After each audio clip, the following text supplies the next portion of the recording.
Hello friends, എല്ലാവർക്കും എൻ്റെ പുതിയൊരു വീഡിയോയിലേക്ക് സ്വാഗതം. ഇന്നും പതിപോലെ ഒരു മോർണിംഗ് വ്ളോഗാണ്. അപ്പോൾ ഇന്നത്തെ വിശേഷങ്ങൾ കണ്ടാലോ. ഇപ്പോൾ എല്ലായിടത്തും മുരിങ്ങയുടെ സീസണാണല്ലോ. നിറയെ പൂവും കായും ഒക്കെ ആയി നിൽക്കുന്ന സമയം. എവിടെ നോക്കിയാലും മിക്ക സ്ഥലങ്ങളിലും പൂത്ത് കായ്ച്ച് നിൽക്കുന്നത് കാണാം. ഇങ്ങനെ നിൽക്കുന്നത് കാണാൻ തന്നെ ഒരു പ്രത്യേക ഭംഗിയാണ്. എൻ്റെ അടുക്കള വശത്തായാണ് ഈ മുരിങ്ങ ഇങ്ങനെ നിൽക്കുന്നത്. നിറയെ പടർന്ന് പന്തലിച്ച് നിൽക്കുകയാണ്. ഒരുപാട് പ്രാവശ്യം ഞാൻ ഇതിൻ്റെ പൂവൊക്കെ പെറുക്കി തോരൻ വെച്ച് കഴിഞ്ഞു. പിന്നെ ഈ നിൽക്കുന്നത് എൻ്റെ ചോളമാണ്. ചോളത്തിലെല്ലാം അത്യാവശ്യം കായകളൊക്കെ പിടിച്ച് കിട്ടിയിട്ടുണ്ട്. ഇത് ചോളത്തിൻ്റെ പൂവാണ്. എല്ലാ ചോളത്തിലും എനിക്ക് പൂവും കായും ഒക്കെ വന്നിട്ടുണ്ട്. നല്ല ആരോഗ്യത്തോടെയാണ് എൻ്റെ ചോളം നിൽക്കുന്നത്. എനിക്കിതിനെപ്പറ്റി വലിയ അറിവുകളൊന്നുമില്ല. ആദ്യമായാണ് ഞാനിത് നട്ടുപിടിപ്പിച്ചെടുത്തേക്കുന്നത്.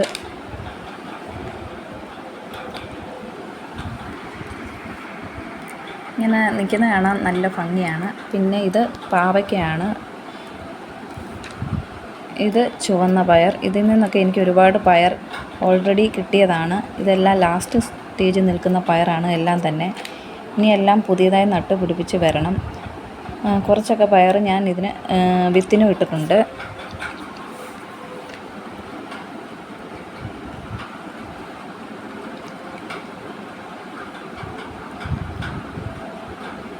ഇതെല്ലാം വിത്തിനിട്ടേക്കുന്ന പയറാണ്.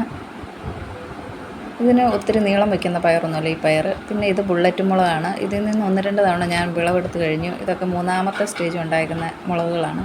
പിന്നെ ഇത് കണ്ട് ആറ്റുനോറ്റുണ്ടായ വെള്ളരിക്ക, അതിനെ പുഴു കൊണ്ടുപോയി. ഇവിടെ ഒരാൾ ഒളിഞ്ഞു കിടപ്പുണ്ട്.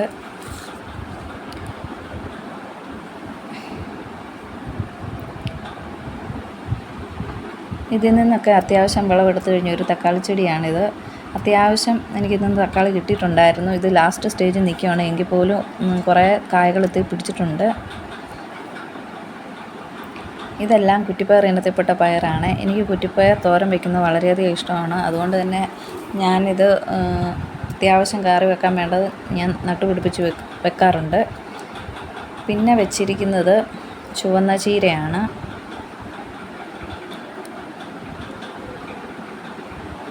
പിന്നെ ഇത് സുന്ദരിച്ചീര. അവിടെ ഇവിടെയായി ഞാൻ ചീരകളൊക്കെ ഓരോ ബോക്സിലായിട്ട് നട്ടുപിടിപ്പിച്ച് വെച്ചിട്ടുണ്ട്. ഇത് ഓസ്ട്രേലിയൻ ചീരയാണ്. ഇത് സുന്ദരിച്ചീരയുടെ മറ്റൊരു ചുവടാണ്. നല്ല ആരോഗ്യത്തോടെയാണ് ചീരയെല്ലാം വളർന്നു നിൽക്കുന്നത്.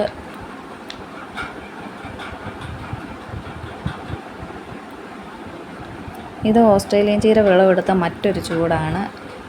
പിന്നെ ഇതെന്താണെന്ന് മനസ്സിലായോ? ചോളത്തിൻ്റെ പൂവാണ്. നല്ല ഭംഗിയുണ്ട് കാണാൻ. നിറയെ തേനീച്ചകൾ വന്നിട്ടുണ്ട്. അപ്പോൾ അതുപോലെ നമ്മൾ സപ്പോർട്ട് ചെയ്യാൻ നമ്മുടെ മോനും എത്തിയിട്ടുണ്ട്. അപ്പോൾ ഇന്നത്തെ കൊച്ചു വിളവെടുപ്പ് കഴിഞ്ഞിട്ടുണ്ട്. എൻ്റെ ഇന്നത്തെ വിശേഷങ്ങൾ ഇത്രയേ ഉള്ളൂ. ഇഷ്ടമായ എല്ലാവരും ഒന്ന് ലൈക്ക് ചെയ്ത് സപ്പോർട്ട് ചെയ്യണേ.